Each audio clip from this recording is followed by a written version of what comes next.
重回这一刻，我正站在沈家别墅2楼的露台上，刺眼的阳光像无数根细小的钢针，毫无遮掩地扎进我的瞳孔。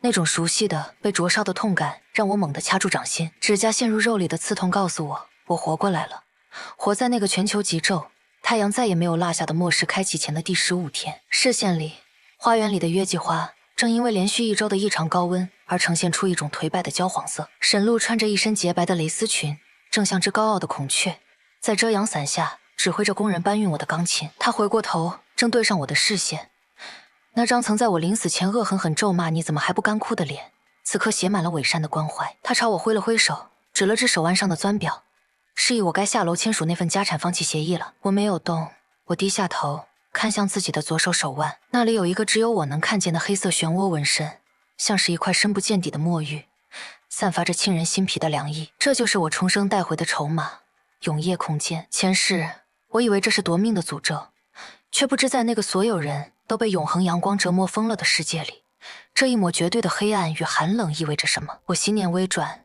尝试着沟通那个空间。下一秒，我感觉灵魂坠入了一片虚无，那里没有一丝光线，没有一度热量，空气仿佛是凝固的晶体。我试着将桌上那杯冰镇酸梅汤收进去，指尖触碰杯壁的瞬间，玻璃杯凭空消失。等我再次心念一动，它重新出现在我手中，杯壁上甚至还挂着那一层薄薄的水雾，一丝未化。够了，真的够了。我收回视线，走下楼梯。客厅里，秦美兰正和父亲沈大山坐在一起。沈大山看我的眼神里没有一丝温度，只有计算。他把那叠厚厚的股权转让协议推到我面前，语气虽然被我主观屏蔽，但那张开合的嘴脸写满了为了你妹妹的未来，你必须牺牲。我没有像前世那样哭闹争辩，甚至没有露出一丝不悦。我顺从地拿起笔，在签名处落下了沈冰2个字。他们不会知道，这份价值30亿的股权转让换来的现金支票将成为我构筑末世堡垒的最后一块砖。拿上支票，我推门而出。推开门的刹那，滚烫的热浪扑面而来，气象局还在播报着所谓的罕见热浪预警。没人意识到这只是地狱的序曲。我开着那辆改装过的越野车直奔城郊，那里有一座原本用于储存精密仪器的地下冷库，全钢筋混凝土结构，深入地下20米。那是我为自己选定的避难所。接下来的5天，我成了这座城市最大的消费者。首先是水，在永不落幕的太阳下，水分比黄金更贵。我联系了最大的桶装水供应商，直接包下了他们未来3年的所有产线，分批次送往冷库。当第一批5万桶纯净水整齐的码放在我空间的黑暗角落时，我感受到了前所未有的踏实。接着是电力，极昼意味着电力系统很快会因为超负荷运转而崩溃。我订购了全球最顶级的石墨烯太阳能板，以及整整200组工业级储能电池。既然太阳不走，那就让它成为我永恒的动力源。我行走在繁华的商场里，这里的空调开得很足，人们还在悠闲地试穿夏装，抱怨着今年的夏天来得太早。我面无表情地走进一家顶级户外用品店，将所有的耐高温隔热服、高倍数防晒油以及甚至用于沙漠作业的特种设备全部打包。我的动作引起了柜姐的侧目，但我不在乎。我路过生鲜超市，那里摆放着红艳艳的和牛、鲜嫩的帝王蟹，还有散发着甜香的水蜜桃。我挥了挥手，甚至没看价格，只要是能补充能量的、能带来愉悦感的食物，全部进入了我的空间。空间的静止特性让我不用担心腐败。那些和牛收进去是什么色泽，拿出来依旧带着血丝。第7天，室外气温已经攀升到了42度，柏油马路开始变软，空气中弥漫着一股刺鼻的焦糊味。新闻里开始出现老人中暑死亡的消息，但大部分人还觉得这只是一场反常的天气。我回了一趟沈家，沈露正躺在恒温游泳池里，喝着昂贵的香槟。看到我回来，他嘲讽地挑了挑眉，指着我晒得有些发红的皮肤，似乎在嘲笑我的奔波。我看着他，心中毫无波澜。我想起前世，他为了抢我手里最后一口凉水，用发簪刺穿我喉咙的样子。我走进厨房，当着他的面打开了冰箱，里面塞满了昂贵的燕窝和补品。我伸出手，像是在检查冷藏效果。在沈露看不见的死角，我将整个双开门冰箱里的高端食材，连同地窖里沈大山珍藏的几百箱名酒，全部卷入了空间。等他们发现东西不见时，只会怀疑是佣人手脚不干净，或者干脆是幻觉。走出沈家大门时，我带走了花园里那把巨大的遮阳伞。那一刻，夕阳应该落山了，可天边依旧是一片惨白。太阳像个巨大的、永不熄灭的白炽灯泡，死死地定在头顶。末世正式开始了。第10天，世界彻底变了。原本该是午夜12点的时间，窗外的天空却呈现出一种诡异的浅紫色，刺眼的阳光依旧肆虐，全球通讯开始断断续续。专家们在电视上声嘶力竭地分析着磁场失调，却给不出任何解决方案。街道上的车辆已经寥寥无几，大部分发动机都在这种高温下罢工了。人们开始用厚厚的黑布遮住窗户，试图营造出一丝夜晚的假象，但无孔不入的光线总能找到缝隙钻进来，把屋子变成蒸笼。我坐在地下冷库的核心监控室内，这里被我加装了3层隔热合金板，墙上的温度计显示着室内恒温22度。屏幕里，沈家别墅的监控画面正在跳动，沈大山正愤怒地对着物业发火，因为小区的电力系统断了。秦美兰和沈露瘫在真皮沙发上，他们身上那昂贵的真丝睡衣已经被汗水浸透，显得狼狈不堪。沈露平时最引以为傲的皮肤，此刻因为高温过敏，冒出了一片片细密的红疹。看着他们痛苦，我从空间里取出一碗刚做好的红豆刨冰，碎冰散发着白色的冷气，红豆软糯清甜，上面淋了一层厚厚的炼乳。我舀起一勺送进嘴里，冰凉的触感瞬间在味蕾炸裂，顺着喉咙滑入胃部，整个人仿佛被洗涤了一般舒爽。这种对比才叫生活。我开始通过空间巡视我的江山，在永夜空间的深处堆放着价值5亿的各种成药、感冒药、消炎药，甚至昂贵的靶向药。在极昼环境下，脱水和热射病将成为常态，而免疫力下降带来的并发症会夺走无数人的命。这些药到那时候就是换取一切的硬通货，但我一粒都不会给沈家人。第12天，官方终于宣布进入紧急状态，超市被洗劫一空，但人们很快发现，囤积的蔬菜和肉类在没有电力支持的情况下，半天就会变臭发展。沈露给我发了几十条信息，一开始是命令式的，让我送2台发电机回去，接着是哀求，说他快要热疯了，最后是诅咒，骂我没良心，躲在外面吃香喝辣。我一条都没有回，只是在百忙之中抽空看了看窗外，窗外的世界已经变成了一个巨大的高压锅，原本绿油油的行道树已经彻底干枯，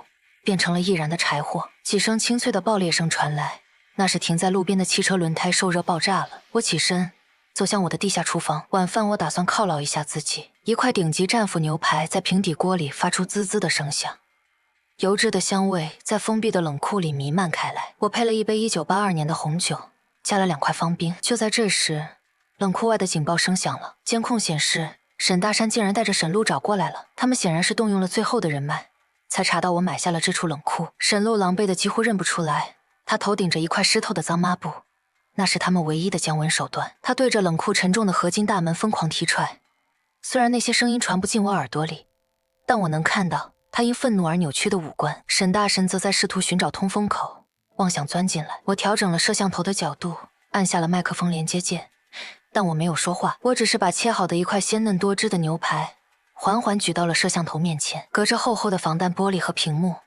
我能看到沈露的眼睛直了，他死死盯着那块冒着热气的肉，嘴唇干裂的流出了血，喉咙剧烈的起伏着，疯狂的吞咽着口水。他开始拼命敲打玻璃，仿佛只要打碎屏幕就能吃到那口肉。我当着他的面将牛排慢慢放进嘴里，优雅的咀嚼，然后露出一个极浅的微笑。接着我按下了按钮，冷库上方外置的喷淋系统启动了。那不是清凉的水，而是我之前收集的积攒了数天热量的沸水，经过加温后喷射而出。虽然杀伤力不足以致命，但那种滚烫的洗礼足以让他们滚得远一点。看着他们在屏幕里尖叫着，连滚带爬的逃离，我关掉了监控。世界还在持续升温，而我的生活才刚刚步入正轨。空间里还有几万份高热量的甜点等着我尝试，还有成千上万部电影等着我在这个漫长的白昼里打发时间。我躺在柔软的长毛地毯上，感受着冷气包裹全身。在这一片人造的黑暗与冰凉中，我闭上眼，终于睡了重生以来最安稳的一觉。外面是地狱，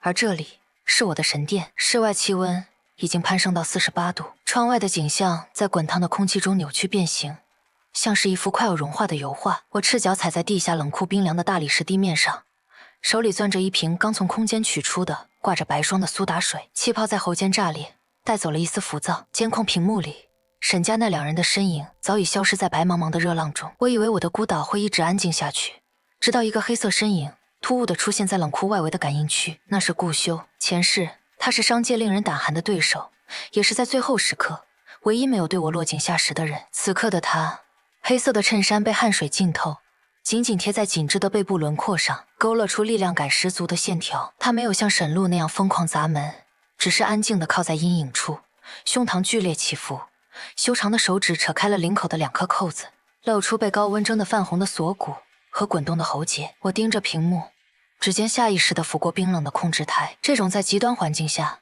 看着顶级雄性生物陷入狼狈却依然克制的画面，竟然产生了一种诡异的、令人心跳加速的视觉张力。我并没有立刻打开门，在这末世，任何怜悯都是致命的，哪怕对方是一个极具魅力的男人。我看着他从怀里掏出一个密封的黑色金属盒，放在了摄像头的正下方。他的眼神穿透了镜头，深邃且带着一丝不易察觉的恳求。那是沈氏集团最核心的冷链技术硬盘，沈大山临死都想护住的筹码。他是在交易，用沈家最后的命脉换取我这片阴凉的入场券。我的目光停留在他在黑暗中因隐忍而收紧的下颌线上，那种呼吸交错的错觉，仿佛隔着屏幕都能感受到他身上散发出的滚烫热度。我最终按下了侧门的开启键，门缝开启的一瞬，一股足以灼伤皮肤的热流涌入，但很快被冷库内的冷气吞噬。顾修几乎是跌撞着进来的，在他倒地前的一秒，我伸手扶住了他的手臂，那是极冷与极热的碰撞，他的皮肤烫得惊人，而我刚拿过冰水的手指冰凉如玉。这种剧烈的温差让我们两人的身体都颤抖了一下。在昏暗的冷酷光线下，我对上了他那双布满血丝却依旧清醒的眼睛。这一刻，我感觉到了某种打破秩序的快感。在这个永恒白昼的世界里，我捕捉到了一丝独属于夜晚的暧昧。顾修被我安顿在隔离间的长椅上，他已经陷入了半昏迷，呼吸沉重且杂乱，每一次吞咽都显得格外艰难。我并没有急着给他水，而是拿出一块冰块，用丝绸手帕包裹着，轻轻贴在他那儿干裂的渗出血珠的嘴唇上。冰块融化的冷水顺着他的唇缝滑进嘴角，他发出一声低沉的近乎满足的轻哼。我居高临下地审视着他，指尖隔着手帕缓慢地一点点地擦拭着他脸上的汗水与灰尘。这种掌控感让我上瘾。前世我活得像个缩头乌龟，而现在这个原本站在金字塔尖的男人，生命却握在我的指缝间。我从空间里取出一瓶温凉的生理盐水，捏住他的下巴，强迫他张开口。他修长的手指下意识地抓住了我的手腕，力道很大，掌心的热度几乎要将我灼伤。我没有挣脱，反而顺势弯下腰，拉近了我们之间的距离。在这一片寂静的地下空间，我能听到他因为干渴而变得粗重的呼吸，还有我自己逐渐加速的心跳。他的睫毛微微颤抖，在冷光灯下投射出一小片阴影。我能感觉到他的目光正在我脸上巡视，带着一种死里逃生的庆幸和一种男人对女人本能的掠夺感。我推开他的手，将一粒昂贵的防脱水药片塞进他嘴里。他咽下药片，喉结在光影中上下滑动。他试图撑起身子，却因为虚弱再次倒回去。我顺手扯过一条质地柔软的羊绒毯盖在他身上。监控器突然发出刺耳的警报，我转头看向屏幕，发现沈路竟然又回来了。这一次他身后跟着几个拿着钢钎和撬棍的男人，那是附近工厂的流氓。由于长时间的极昼暴晒，这些人的精神已经濒临崩溃，他们眼神狂乱，显然是把我的冷库当成了最后的生机。沈路躲在那些男人身后，指手画脚地比划着什么，脸上写满了孤注一掷的疯狂。我冷笑一声，重新坐回到监控前，优雅地剥开一颗巧克力送入嘴中，苦涩与甜腻在口中化开。我看跳梁小丑般的表演。顾修不知何时已经清醒，他撑着身体走到我身后，温热的气息喷洒在我的颈后。他伸出手覆盖在我的手背上，带着我按下了另一个防御按钮。那一刻，他的体温和冷库的低温在我背后交织成一张密不透风的网。冷库外墙瞬间通电，几个试图用钢钎撬锁的男人在惨叫中弹开，他们在滚烫的地面上翻滚着，却发现连地面都在剥夺他们的生命。沈路下的尖叫，那种刺耳的尖锐感，即便隔着监控也让人厌恶。他开始跪在门前，疯狂地对着摄像头磕头。那张曾经被他视若珍宝的脸，此刻蹭满了灰尘和柏油马路的焦黑。他张着嘴做出口型，显然是在喊我的名字，喊他那个曾经被他羞辱为土包子的姐姐。我面无表情地看着。我从空间里拿出一大盆新鲜的红樱桃，一颗一颗地摘掉果饼。顾秀站在我身侧，他已经恢复了一些体力，正帮我把那些果饼收集起来丢进垃圾桶。他没有露出任何同情或者不适，反而像是一个沉默的帮凶，帮我精准地调整着外围监控的音量，让我能更清晰地看到那些人丑态百出的哀嚎。沈路开始撕扯自己的衣服，试图露出皮肤来散热，但在49度的高温直射下，暴露皮肤只会加速脱水和灼伤。他原本娇嫩的肩膀很快变得通红，甚至开始起水泡。我把一颗樱桃递到顾修唇边，他愣了一下，随即张口接住。由于距离太近，他的唇瓣不可避免地擦过了我的指尖，那种湿润、柔软又带着一丝克制的触感，像是一道微弱的电流从指尖直冲大脑。他看着我，眼底深处藏着一丝笑意和毫不掩饰的讥赏。窗外的沈路终于撑不住了，他瘫倒在烈日下，像一条濒死的鱼，大口大口地喘着气。那些跟着他来的男人见势不妙，抢走了他身上最后一瓶防晒霜，头也不回地跑向了更远的阴影处。我关掉了屏幕，不想让这份恶心的画面坏了我的下午茶兴致。极昼的世界里，光线成了最残忍的酷刑，而在这22度的避难所里，我和顾秀分享着最后一盘冰镇樱桃。他突然伸手替我理了理耳边散落的发丝，他的动作极轻，带着一种不容置疑的温柔。这种暧昧在黑暗与寒冷中滋长，像是一朵盛开在末世废墟上的黑色玫瑰。我看向他，嘴角微微上扬。沈家的覆灭只是个开始，在这场永不落幕的白昼里，我有的是时间看着他们一点点变成灰烬。地表气温突破了52度，外面的世界已经变成了一个巨大的焚化炉。冷库那厚重的合金门隔绝了所有的灼热，也隔绝了沈路最后那几声凄厉的求救。我坐在柔软的真皮电竞椅上，漫不经心地晃动着手里那杯加了冰块的葡萄汁。紫色液体在晶莹的冰球间穿梭，撞击出清脆悦耳的声响。这种声音在寂静的地下显得格外奢侈。顾修就坐在我对面，他已经换上了我从空间里取出的深蓝色丝绸睡袍，领口微微敞开，露出大片冷白色的皮肤。这里的空调冷气很足，他额前的碎发被打湿后又干透，显得有些凌乱，却意外的勾人。他伸手拿过我桌上的那叠技术硬盘，修长的手指在金属外壳上轻轻摩挲，眼神里透着一种只有聪明人之间才懂的默契。他没有问我这些物资从哪儿来，也没有试图探究这个空间的秘密，只是安静地陪着我，在这末世的孤岛里享受这一刻的安宁。这种分寸感让我觉得很舒服。我起身走到冷冻库的货架旁，从那一排排整齐码放的顶级甜品里挑出了一盒手工定制的生巧克力。巧克力的苦涩余韵和冷气交织在一起，让我有一种掌控全世界的错觉。我捏起一颗，指尖触碰到巧克力表面那一层细密的粉末，转头看向顾修，他正一瞬不瞬地盯着我，眼神暗沉的像是一潭深不见底的泉水，带着一种极具侵略性的温热。在这一片冷色调的地下世界里，这种体温的存在感强得惊人。我慢慢走向他，赤脚踩在厚实的长毛地毯上，每一步都像是在踩碎前世那些卑微的记忆。我停在他面前，指尖捏着那颗巧克力，缓缓抵在他的唇边。他没有犹豫，张口含住了我的指尖。那一瞬间，冰冷的巧克力和由于他在冷气里待久了而显得微凉的唇瓣在我的指缝间纠缠。他的舌尖若有若无地扫过我的指腹，带起一阵细碎的电流，从指尖直窜心底。这种越界的暧昧比空间里任何珍藏的烈酒都要醉人。外面的白昼永无止境，而在这暗无天日的地下，我亲手囚禁了曾经最遥不可及的男神，也囚禁了属于我的独家浪漫。第15天，极昼的威力终于让整座城市的秩序彻底崩塌。监控屏幕上，曾经繁华的街道已经完全变成了焦土。那些试图抢夺我冷库的流氓，早已在脱水和暴晒下变成了一具具干枯的躯壳，散落在柏油马路上。沈路不见了，但我知道他还没死。沈大山那种自私到骨子里的人，一定会榨干他最后一点价值。果然，沈大山的脸出现在了备用摄像头的死角里。他老了很多，头发花白且凌乱，身上那套昂贵的西装早已破烂不堪。他手里死死拽着沈路的头发，把他整个人像拖死狗一样拖到冷库的排风口附近。沈路的皮肤已经大面积溃烂，红肿的水泡在阳光下显得格外扎眼。沈大山对着摄像头，竟然从怀里掏出了一张泛黄的照片，那是妈妈去世前留给我的唯一遗物。他在威胁我，他在用我心底最柔软的那部分，试图换取一个进入这片阴凉之地的名额。我死死盯着屏幕，指甲几乎要嵌入掌心的肉里。那张照片里的妈妈笑得那么温柔，可现在却被沈大山那双肮脏的手紧紧攥着，成了他保命的筹码。顾修从身后抱住了我，他的胸膛宽阔而结实，带着一种让人心安的力量。他的双手覆盖在我的手背上，指尖的温度慢慢平复了我内心的暴力。他俯下身，下巴抵在我的肩头，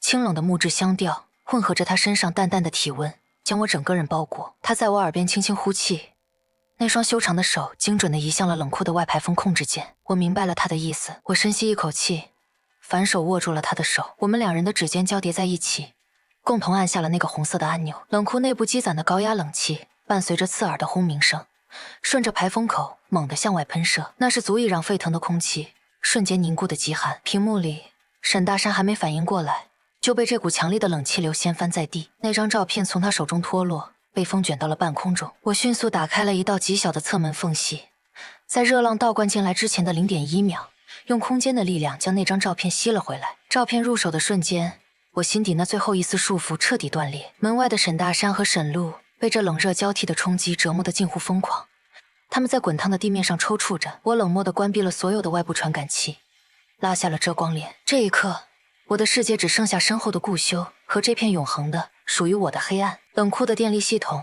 在顾修的加固下变得坚不可摧。我站在巨大的全身镜前，看着镜子里那个面色红润、眼神凌厉的自己。空间里的物资还有很多，足够我和顾修在这里生活一辈子。我从空间里取出了一瓶珍藏多年的顶级香槟，金色的液体在水晶杯里跳跃，气泡升腾，像是一场无声的狂欢。顾修正在整理那些冷链数据，听到动静转过头来，他的眼神掠过我手中的酒杯，最后停留在我的脸上。那里的红晕是因为刚刚的酒精，还是因为他那毫不遮掩的灼热目光，连我自己都分不清。我走过去，将另一只酒杯递给他。他接过酒杯时，指尖有意无意地勾过我的掌心，带起一阵酥麻。他没有喝酒，而是放下杯子，双手撑在我的身体两侧，将我困在他与冷硬的金属墙壁之间。这里的温度只有18度，可我却觉得周身在发烫。他低头看着我，呼吸交替间，我能闻到他身上那种清新的气息。他微微低头，额头抵住我的额头。那一瞬间，这种近乎窒息的亲密感让我的思维有一瞬间的停滞。我伸出手，缓缓环住他精壮的腰身，丝绸睡袍的触感顺滑，而他肌肉的轮廓硬朗。这种反差感让我感觉到了一种前所未有的安全感。这不是前世那种卑微的依附，而是两个同样狠辣、同样清醒的人，在世界末日的尽头选择互相取暖。我仰起头，迎上他的视线，在这一片寂静的人造的黑夜里，我感受到了他滚动的喉结碰到了我的鼻尖。他的呼吸变得急促，那种压抑了许久的属于男人的渴求在这一刻彻底爆发。他没有吻下来，只是在距离我嘴唇几毫米的地方停住。声音虽然被我主观忽略，但他眼神里的每一个字节都在说着他是我的，而我同样是这一方小世界的绝对主宰。冷酷外的世界依旧在沸腾，阳光依旧在无情地审判着万物，但在这里，每一分钟的阴凉和每一寸的暧昧都是我最昂贵的战利品。沈家的那些人，连同那个虚伪的世界，都将会在这场急骤中彻底化为灰烬，而我和他将会在这片黑暗的圣殿里迎来属于我们的崭新的黎明。顾修的呼吸近在咫尺，冷库里的恒温系统发出细微的嗡鸣，却盖不住我此刻如雷的心跳。他没有进一步动作，只是维持着那个极具压迫感的姿势，深邃的眼底倒映着我微红的脸颊。我从空间里取出一枚透明的方冰，在指尖灵活地转动，冰块散发的寒气驱散了我们之间那股几乎要自燃的热度。我恶作剧般地将那枚冰块抵在了他滚烫的锁骨上，他身体猛地一僵，喉结剧烈地滑动了一下，发出一声闷哼。那种极寒与极热的撞击，让他原本清冷的眼神瞬间染上了几分危险的暗色。他没有退缩，反而更紧地逼近了一寸，修长的手指精准地扣住了我的手腕，迫使那枚正在融化的冰块顺着他的胸膛滑入丝绸睡袍的深处，水渍在深蓝色的织物上晕染开来。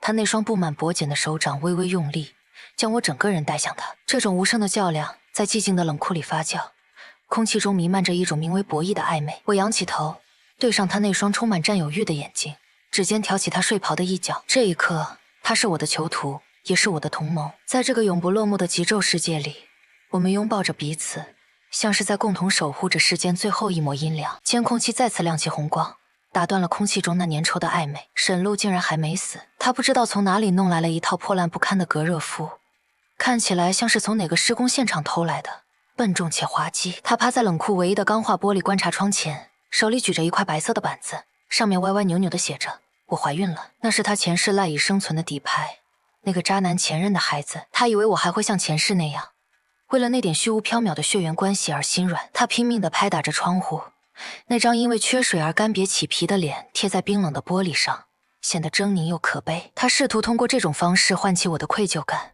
却不知道我此刻正坐在柔软的真皮沙发上，吃着刚从空间取出的酸甜爽口的草莓冰沙。顾修走到我身后，宽大的手掌搭在我的肩头，带来一阵让人安心的重量感。他淡淡地扫了一眼监控，随手按下了屏蔽键，屏幕瞬间漆黑。沈路那种令人作呕的表演被彻底隔绝在外。我舀起一颗圆润的草莓送进嘴里，凉爽的果汁在齿间迸裂。前世他为了抢走我的避难所，不惜用肚子里的孩子做戏，最后联合外人把我推入火坑。这一世，哪怕他真的死在阳光下，我也不会再多看一眼。极昼的太阳还在肆虐，但我这片孤岛的秩序绝不容许任何人破坏。极昼的第20天，室外地表温度已经达到了一个恐怖的峰值，冷库外围的太阳能储能板发出了超负荷的尖锐警报，原本平稳的电压开始出现剧烈的波动，头顶的冷色灯管忽明忽暗。我心下一沉，这是极高温对电力设备的物理性摧残。顾修迅速起身上前，他直接脱掉了那件碍事的丝绸睡袍，露出了结实且线条分明的背部肌肉。在忽闪的灯光下，他背后的汗水顺着脊柱沟滑落，那种充满原始张力的美感在极度的危机感中显得格外诱人。他半跪在复杂的配电柜前，手指飞快地在电路线板间穿梭。我走过去，从空间里取出几瓶冰镇的矿泉水，拧开一瓶，直接顺着他的后颈淋了下去。冰水激起了一阵细小的水雾，他重重地喘了一口气，回头看我的眼神里带着一种劫后余生的笑意。他突然伸手拉住我的衣角，借力将我带进他的怀里。由于刚淋过冰水，他的体温降了下来，但那种属于成熟男人的雄性气息却更加浓郁。我们挤在狭窄的配电间里，周围是交错的电线和闪烁的红灯。他那双带着脖茧的手环住我的腰，在黑暗中精准地找到了我的手，带着我按下了那个备用发电系统的启动键。电流重新顺着管线奔涌，灯光亮起的刹那，我看到了他眼底深处那抹几乎要将我溺毙的温柔。在这个随时可能崩溃的末世，这种并肩作战的宿命感比任何甜言蜜语都要动人。沈大山终于疯了，他在高温的逼迫下，竟然想用自制的炸药爆破冷库的通风口。监控里，他那双干裂到流血的手颤抖着摆弄着雷管，那是他从沈家老宅的地下室里翻出来的老古董。沈路瘫坐在一旁，像个失了魂的破布娃娃，麻木地看着这一切。他们不再掩饰那股贪婪，那是一种想拉着全世界一起下地狱的疯狂。我冷漠地喝着杯子里的冰镇柠檬水，指尖在控制面板上轻轻一点，冷库外墙瞬间升起了2次隔热装甲板，那些沉重的合金片像龙鳞一样覆盖了所有的薄弱环节。沈大山费尽心思制造的小爆炸，仅仅是在装甲板上留下了一道微不足道的黑印，反倒是爆炸产生的热量直接让原本就脆弱的沈路彻底昏厥了过去。我看着沈大山绝望地跪倒在烈日下，对着那冰冷的金属板疯狂抓挠，指甲断裂在缝隙里，他却仿佛感觉不到疼。顾修从背后环住我，他的下巴轻轻搁在我的发顶，清冷的嗓息喷洒在耳际。他递给我一块干净的湿毛巾，细心地擦去我指尖沾染的柠檬渍。他这种无声的纵容让我明白，无论我变得多么冷酷，他都会是那个最坚定的帮凶。沈家的那些闹剧不过是这场极昼游戏里的调剂品，而真正的审判才刚刚拉开序幕。为了庆祝冷库防御系统的完美升级，我决定在空间里举行一场小小的盛宴。我取出了珍藏的顶级牛排、新鲜的海胆，还有一瓶年份久远的干红。冷库的一角被我布置成了温馨的餐厅，蜡烛在恒温空调的微风中摇曳，将顾修的侧脸刻画得愈发立体深邃。红酒在杯中晃动，宝石般的色泽在烛光下流转。我抿了一口酒，酒精的热力很快在胸腔里散开，带起一丝微醺的醉意。顾修坐在我对面，他切牛排的动作优雅而精准，每一个关节的转动都像是一件艺术品。他似乎察觉到了我的注视，放下刀叉，眼神变得有些灼热。他突然起身走到我身边，从我手中接过了那只没喝完的酒杯。他并没有喝，而是沿着我刚才留下唇印的地方缓缓转动杯子，然后再浅尝一口。这种无声的暧昧在空气中炸裂开来。他轻身靠近，修长的手指勾起我耳边的一缕碎发，指尖擦过我发烫的耳尖，那种若有若无的触碰比任何直接的亲吻都更让人心颤。在这个被极昼阳光诅咒的世界里，这一小方天地的微醺与柔情是我们对末世最华丽的挑衅。我靠在椅背上，看着他眼底那抹快要溢出来的爱意，心跳如鼓。第30天，全球通讯彻底断绝，甚至连卫星信号都开始模糊。冷库外的温度已经达到了一种人类无法想象的高度，地面的柏油路完全变成了液体流淌。就在这时，冷库的应急通讯器里传出了一阵刺耳的忙音，那是沈家别墅方向发出的最后求助信号。沈大山求救的声音我听不到，但我能看到监控里沈家别墅正在起火。由于极度干旱和高温，沈家那些昂贵的实木家具成了最好的引火索。沈路趴在2楼的阳台上，无力地挥动着那件焦黄的睡衣，试图引起路过救援队的注意。如果这世上还存在救援队的话，我面无表情地看着火光冲天。那是前世囚禁我的地方，也是我噩梦开始的地方。现在所有的罪恶都将在一场大火中化为灰烬。顾修走到我身边，他手里拿着2颗剥好的巧克力，直接塞进我的嘴里。巧克力的甜腻瞬间掩盖了心底那最后一点阴霾。他并没有看屏幕，只是静静地陪着我站在阴影里，看着远方的火光。他知道我在想什么，也知道我需要什么样的沉默。这种默契让我们之间产生了一种近乎病态的依赖。在这一刻，沈家的生死存亡与我无关，我只在乎手里的巧克力够不够甜，身边的怀抱够不够暖。冷库已经彻底成了我们的私人城堡。我利用空间里囤积的大量建材，和顾修一起加固了地下2层的温控系统。这里不仅有充足的食物和水，甚至还有一间小型影音室。我们躺在柔软的沙发里，看着老电影里那些白雪皑皑的场景，仿佛在看另一个遥不可及的星球。极昼的阳光依旧把世界照得惨白，但在冷库里，我们可以人为的制造黑夜。每当关掉所有的灯光，只剩下屏幕的一点余光时，那种绝对的静谧感会让人产生错觉。顾修会紧紧地抱住我，他的呼吸喷在我的锁骨处，带着一丝隐秘的渴求。我回握住他的手，指尖在他掌心的纹路上反复描摹。我们都清楚，外面的世界已经毁了，但这对我来说反而是最好的时代。没有偏心的父母，没有伪善的继妹，没有无穷无尽的压榨。在这个由冰冷合金和无限空间构成的堡垒里，我掌握着生杀大权，也拥有着唯一的爱人。我侧过头，看向顾修那张在阴影中愈发完美的脸，他像是感应到了什么，低下头，在我额头上落下一个极轻极凉的吻。这一刻，我知道自己已经彻底赢了。那些伤害过我的人，终将在白昼中消亡，而我将在永恒的黑暗与凉爽中开启属于我的末世帝国。沈大山和沈路最终还是没能在大火中死去，他们像丧家之犬一样，拖着被灼伤的不成样子的身体，竟然爬到了冷库门前的排水沟里躲避。那里有一丝冷库排出的余温水流，虽然也是温热的，但对他们来说已经是最后的救赎。我看着屏幕里沈路那张几乎毁容的脸，他正贪婪地舔舐着排水沟里的污水。我勾了勾唇角，从空间里取出了一桶冰块。我并没有走出大门，而是操控着无人机，将那一桶晶莹剔透、散发着冷气的冰块精准地撒在了他们头顶的合金板上。那些冰块在50度的高温下迅速融化，清凉的水滴顺着缝隙滴落在他们烫伤的伤口上。这种恩赐对他们来说简直是生理和心理的双重折磨。看得见，摸不着，甚至每一滴凉意都在提醒他们，我活得有多滋润。沈大山疯狂地跳起来，想要捕捉那些水滴，却因为动作太大，重重地撞在了滚烫的排水管上。我转过头，不再看这场闹剧。顾修从身后递来一杯现磨的冰美式，咖啡的醇香和冰块撞击杯壁的声音，成了这个午后最动听的背景乐。该结束了，我在心里默默对自己说，然后反手拉住了顾修的手，将他带向了避难所的最深处。极昼第35天，地表已经成了生物的禁区，冷库外的排水沟早已干涸。沈大山和沈路像2条脱水的干鱼，蜷缩在阴影处那一点点微薄的凉意里。我从空间里取出了一整盆刚从冰水里捞出来的妃子效力汁，晶莹的水珠顺着暗红色的果皮滑落，在灯光下闪烁着诱人的冷光。我慢条斯理地剥开一颗，乳白色的果肉弹出，甜腻的香气瞬间在恒温22度的房间里弥漫。我走到加厚的钢化观察窗前，沈路似乎闻到了这股在末世里绝迹的果香，他拼命地耸动着鼻翼，那双因极度缺水而凹陷的眼睛死死盯着窗户。我当着他的面将那颗冰凉圆润的果肉送进嘴里，清甜的汁水在舌尖炸裂，我能看到他干裂的像老树皮一样的嘴唇在剧烈颤抖。他开始疯狂地用指甲抠挖玻璃，喉咙里发出嘶哑的哀鸣，那是一种被极致的阶级差彻底碾碎后的无力感。顾修从身后走过来，他宽大的掌心附在我的手背上，带着我手中的银签，插起一颗荔枝抵在我唇边。他的呼吸里带着一丝清冷的薄荷味，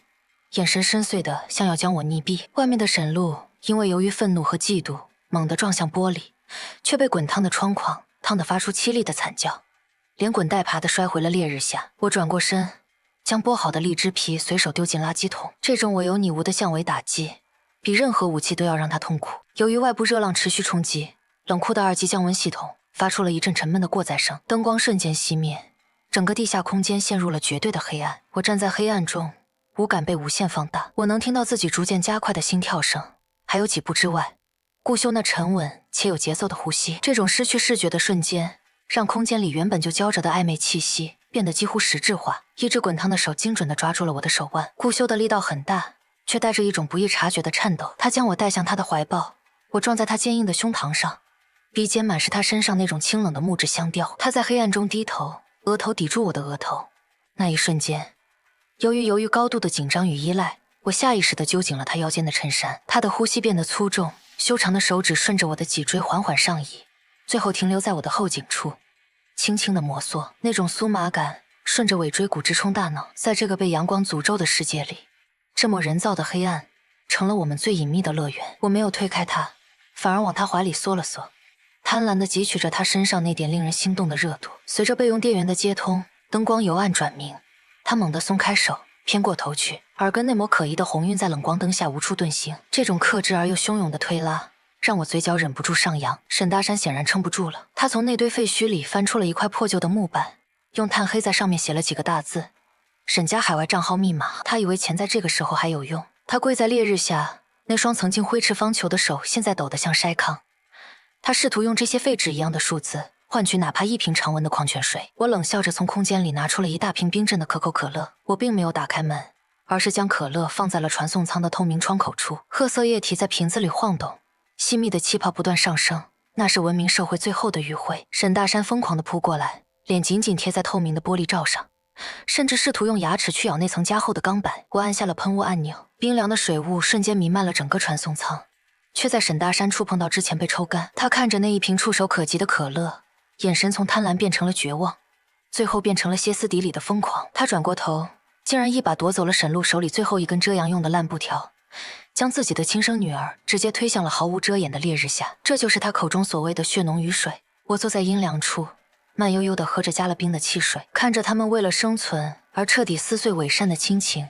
这出戏远比任何电影都要精彩。极昼第40天，我决定给自己做一顿丰盛的晚餐。空间里的顶级和牛霜降纹理清晰，像是一件艺术品。平底锅发出的滋滋声伴随着油脂的香气，在整个封闭的冷库里横冲直撞。我配了一盘新鲜的芦笋和2颗流心蛋，焦香与奶香混合在一起，让人食指大动。顾修安静地坐在餐桌旁，他已经熟练地为我倒好了2杯醒过的干红。暖黄色的烛光映照着他立体的五官，他切开牛肉的动作优雅的近乎冷酷。在外面的人都在为了一口发霉的面包打碎脑袋时，我们在这里讨论着和牛的最佳熟度。他突然停下动作，用叉子叉起一块最鲜嫩的肉，自然地递到我嘴边。我微微一怔，随即含住。牛肉的油脂在口中融化，他的目光紧紧锁着我，眼神里带着一种说不清道不明的宠溺。这种在极端环境下被富养出来的安全感，让我心底那一丝最后防线也彻底瓦解。我伸出手，指尖轻轻擦过他握着酒杯的手指，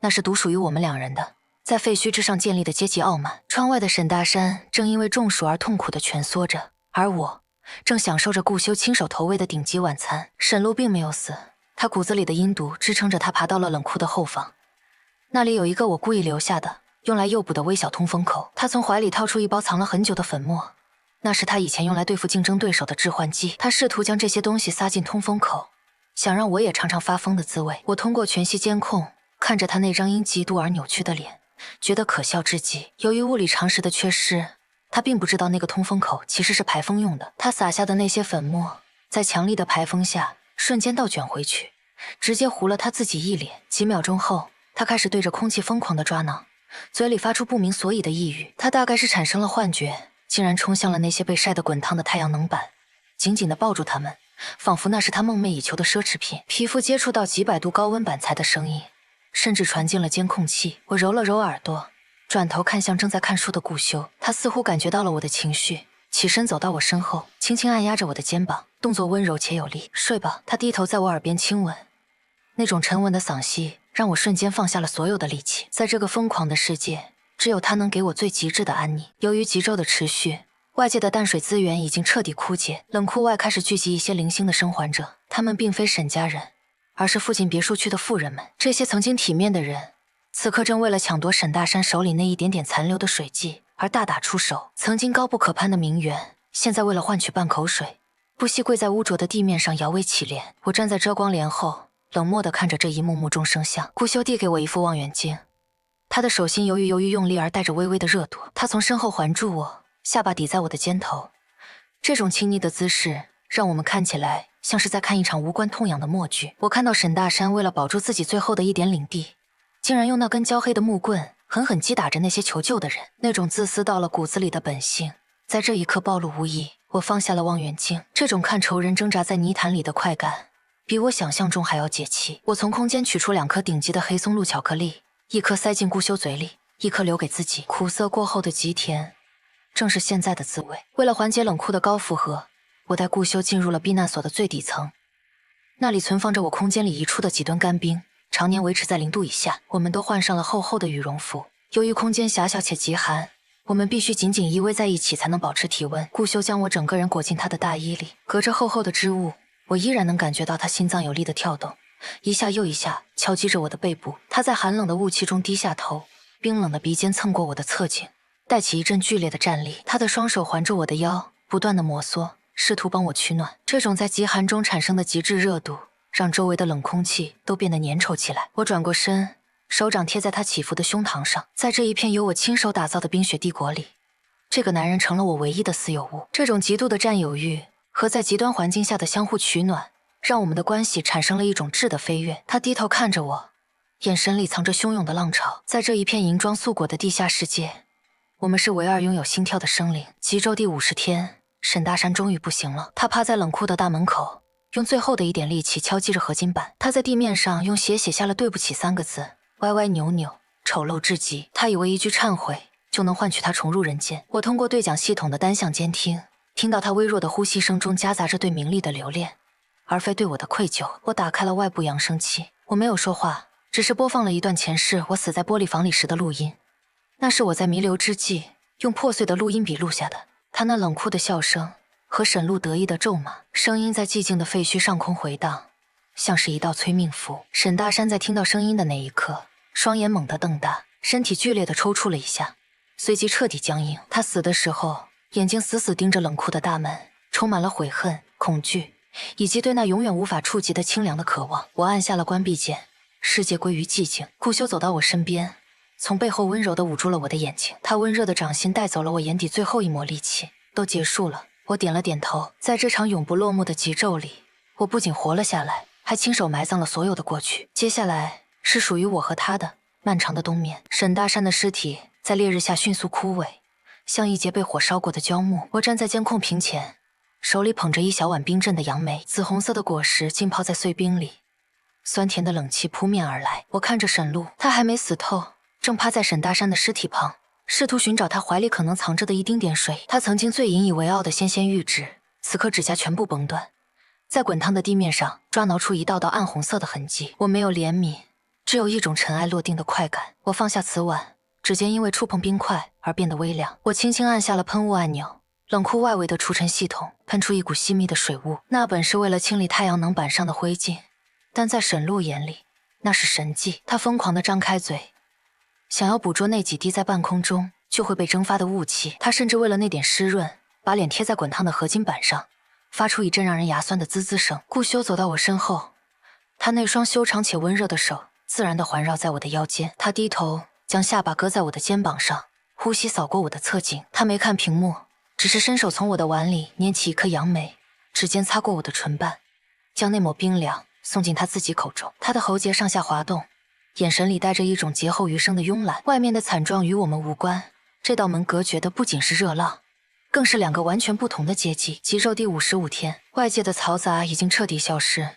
大地寂静的落针可闻。我拉上了冷库最深处那间影音室的厚重隔音帘，这里被我铺满了最柔软的纯羊毛地毯，空间里散发着淡淡的冷杉香气。我选了一部古老的黑白电影，画面里漫天大雪，厚厚的积雪覆盖了整座城市。这种视觉上的极致寒冷，在这一刻比任何奢侈品都更有诱惑力。顾修紧贴着我坐着，由于冷气开得很足，我们共用一条宽大的羊绒毯。他的手臂横过我的背后，指尖漫不经心地点在我的肩膀上。电影里的风雪声在耳边回荡，而现实中，他的体温正隔着薄薄的衣料源源不断地传来。我侧过头，正对上他那双在暗影中沉得化不开的眼睛。他突然轻身，温热的气息瞬间将我包裹。他的鼻尖轻蹭过我的脸颊，那种若有若无的触碰比直接的亲吻更让人心跳漏拍。他的手掌托住我的后脑，指腹在发根处轻轻摩挲。在这一片人造的极夜里，我感受到了他克制下的汹涌。我没有躲，反而伸手揪住了他的领口。电影里的雪花漫天飞舞，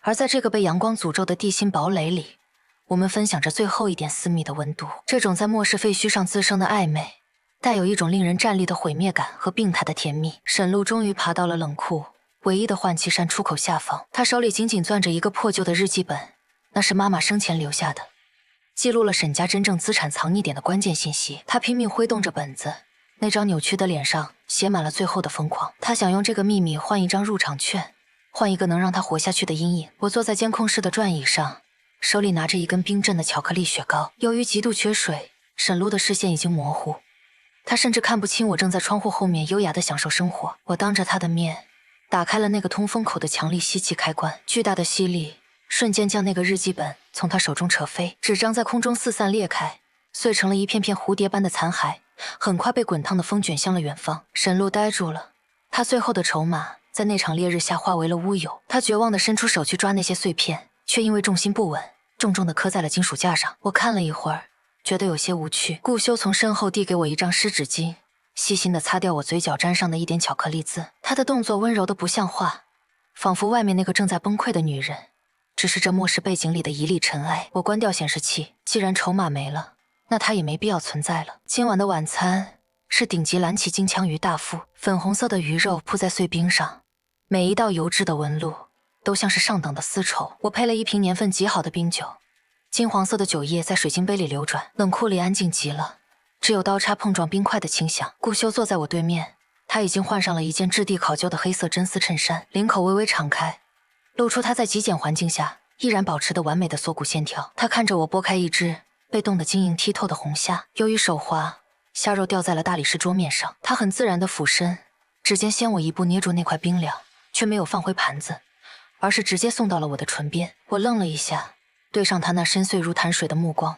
缓缓张开口。他的指尖擦过我的舌尖，带起一阵细微的战栗。这种在末世之巅享受顶级珍馐，并由这个男人亲手投喂的优越感，瞬间填满了前世留下的所有空洞。窗外是地狱般的50度高温，而窗内我们正浪费着最珍贵的水和电，把生活过成了一场永恒的豪门盛宴。这种极度的不公平，正是我重生归来追求的终极快感。极昼第60天，沈路终于不再挣扎了。他趴在排水管下方，那里的最后一滴冷凝水在3个小时前就彻底干涸了。他的眼睛死死盯着天空，那轮永不落下的太阳像个巨大的讽刺。他现在连诅咒的力气都没有了，只能像一具干瘪的雕塑，守着他那早已碎裂的虚荣梦。我从空间里取出了一桶刚从冰柜里拿出来的冰块，我提着桶走到大门口，按下了侧门的开启键。在那一瞬间，一股足以焚烧空气的热浪扑面而来，我迅速将那一整桶冰块泼向了沈路。晶莹的冰块洒在他的皮肤上，瞬间冒起一阵阵白色的水汽，那是极寒与极热的最后博弈。沈路的身体由于本能的刺激剧烈地抽搐了一下，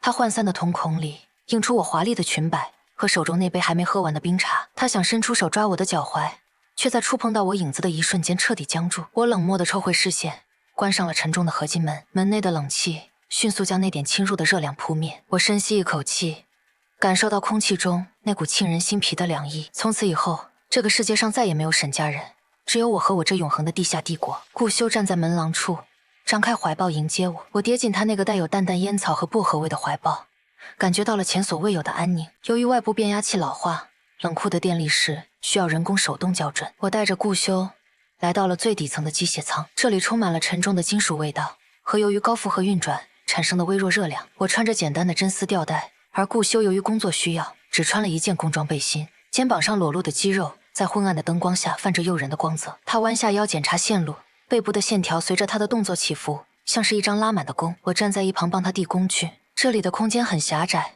每次递送我的指尖都会不可避免地擦过他滚烫的皮肤，那种由于劳动而散发出的雄性气息在冷酷沉闷的空气中显得格外浓烈。他突然转过身，将我按在冰冷的配电箱上，他的双手撑在我的身体两侧，形成一个绝对占有的姿势。他的呼吸变沉，眼神里那种一直压抑着的火热在这一刻彻底爆发。他低头埋在我的颈窝处，深深地嗅了一口，这里很危险。他的动作虽然在预警，但他的掌心却已经抚上了我的腰侧。我伸手勾住他的脖子，在这一片充满机械感和电流声的密室里，我们像两团在冰原上相遇的火苗，疯狂地想要汲取对方身上最后一点热度。这种在末世边缘的极度索取让我们都变得疯狂。我在冷库的一个恒温培养箱里亲手种下了一朵黑玫瑰，这是极昼开始以来这个世界上唯一的一抹鲜活的色彩。红色的培养灯照在黑色的花瓣上，透出一种诡异而又迷人的紫。我剪下花枝，修掉上面刺手的尖刺。我走进顾修的休息室，他正半躺在沙发上闭目养神，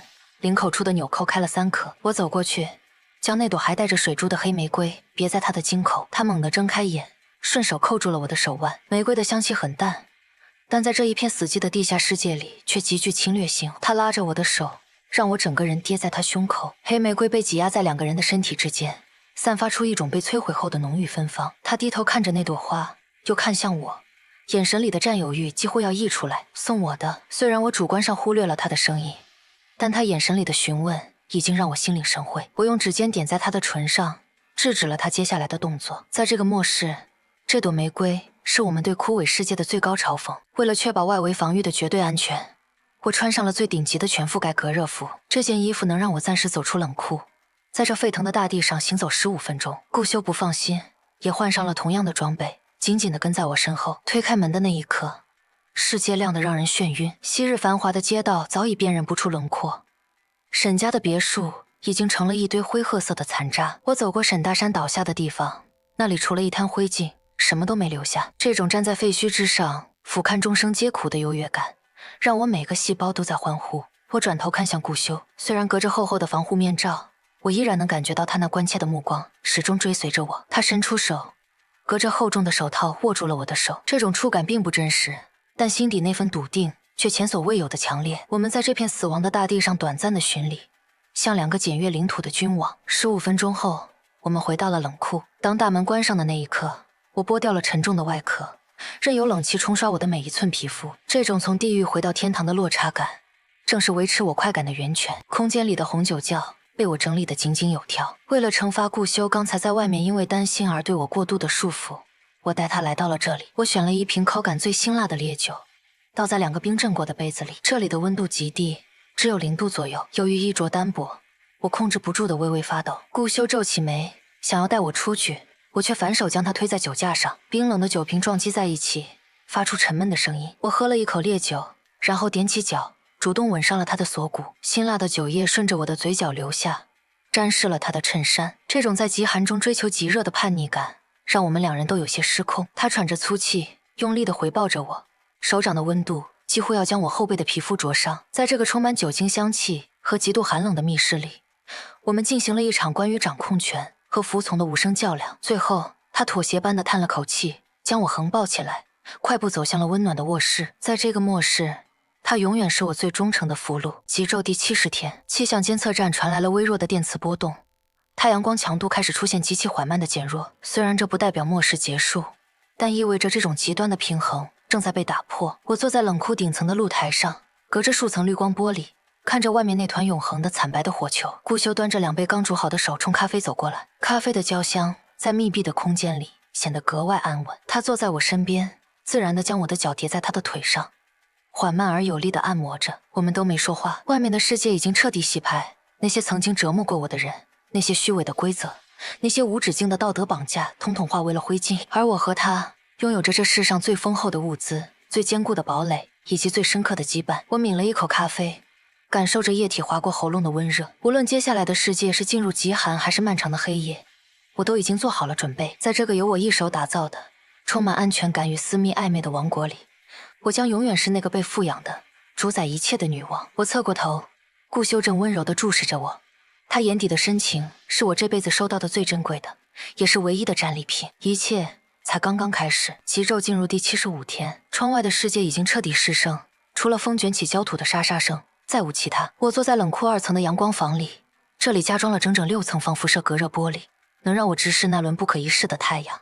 却感受不到一丝灼热。我从空间里取出一瓶淡粉色的蜜桃气泡水，细密的2氧化碳气泡在透明的玻璃杯里欢快地升腾。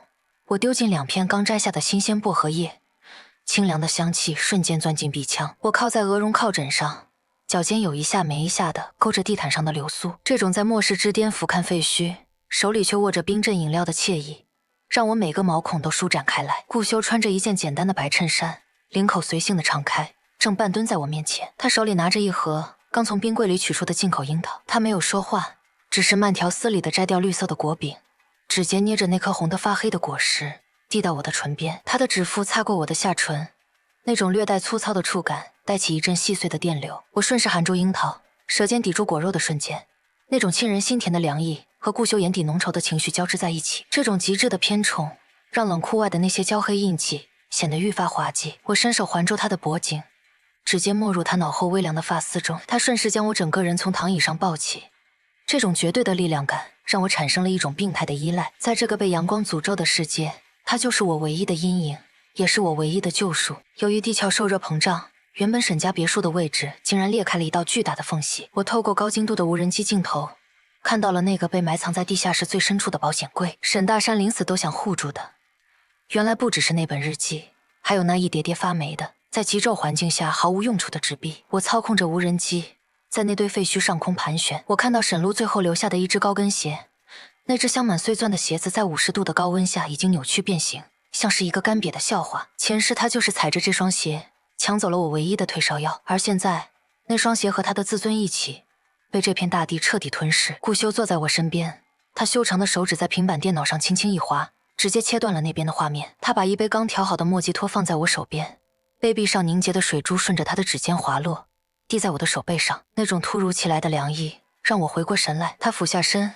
在我耳边亲吻了一下，那双带着薄茧的手掌覆盖在我的眼睛上，遮挡了所有的负面情绪。他是在告诉我，那些烂人烂事已经不配出现在我的视线里。我反手搂住他的腰，将脸埋进他干净的衬衫里，那里有洗衣液的清香，有冷气的寒意，唯独没有外面那种令人作呕的焦糊味。沈家的余温已经散去，而我的生活才刚刚在这一片冰冷中沸腾。极昼第80天，我决定给这枯燥的地下生活加点调料。我把空间里堆放的那些昂贵丝绸和蕾丝拿了出来，将冷库的一角布置成了一个迷宫般的试衣间。我换上一件墨绿色的丝绒长裙，裙摆在冰凉的地面上拖行，发出细微的声响。顾修进来的时候，我正躲在一排排昂贵的皮草大衣后面。这里的温度只有10度，我故意没穿外套，手臂上很快激起了一层细小的疙瘩。我能听到他沉稳的脚步声在空旷的冰库里回响，每一次落地的声音都像是在踩在我的心尖上。这种躲猫猫般的暧昧博弈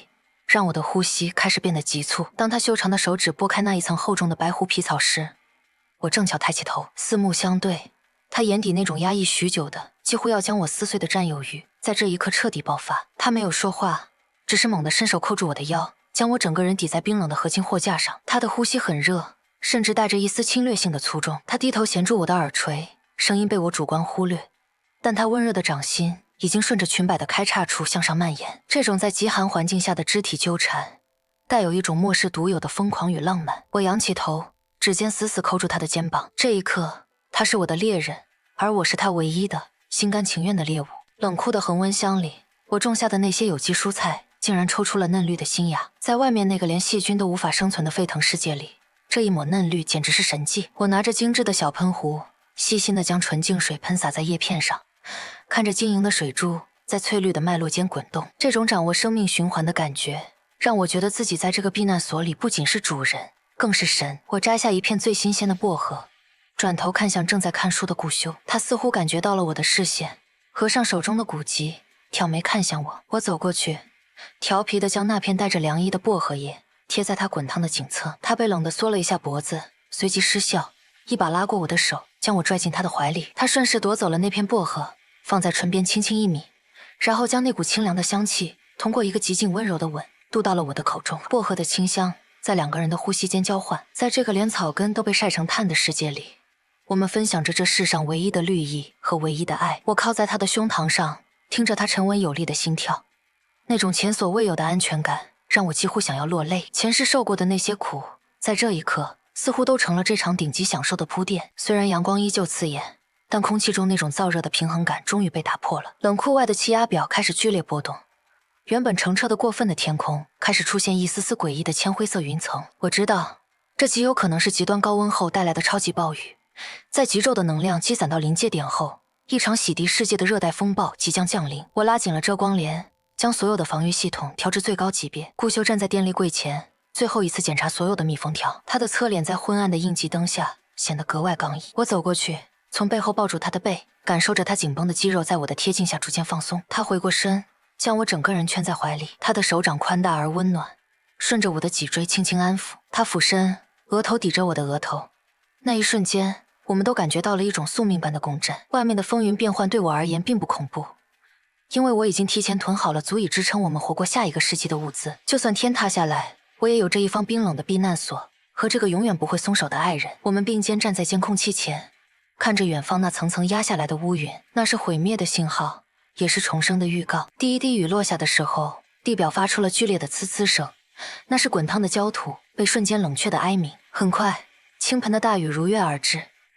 但雨水在触碰到地面的瞬间就化作了浓重的白雾，整个世界陷入了一片白茫茫的混沌中。太阳依旧在地平线上方若隐若现，但那种足以杀人的威力已经被这铺天盖地的水汽抵消了大半。我站在落地窗前，手里端着一杯昂贵的波本威士忌，杯里的冰球缓缓转动。顾修从身后搂住我，他手里拿着一件柔软的真丝披肩，仔细地帮我围好。他的下巴抵在我的颈窝，呼吸有些潮湿，带着一种只有在绝对安全的环境下才会露出的缱绻。沈家已经没了，那个吃人的世界也没了。在这场急骤与暴雨的交织中，我不仅守住了我的物资，守住了我的命，还赢回了一个男人的余生。我转过身，对上顾修那双只装着我一人的眼睛。在这个末世的孤岛上，我是唯一的王，而他是我的王冠。我仰起头，喝掉了杯子里最后一口带冰的烈酒，辛辣的味道顺着喉咙滑下，最后化作一股暖流。我拉着顾修的手，缓步走回了冷库的最深处，那里有无穷无尽的物资，有长年累月的凉爽，还有我们永远不会落幕的狂欢。外面的世界如何变迁，与我何干？我闭上眼，在这一片冰冷而华丽的黑暗中，彻底沉沦在顾修温柔的吻里。这一世，我赢了，赢得了干干净净，赢得了极致疯狂。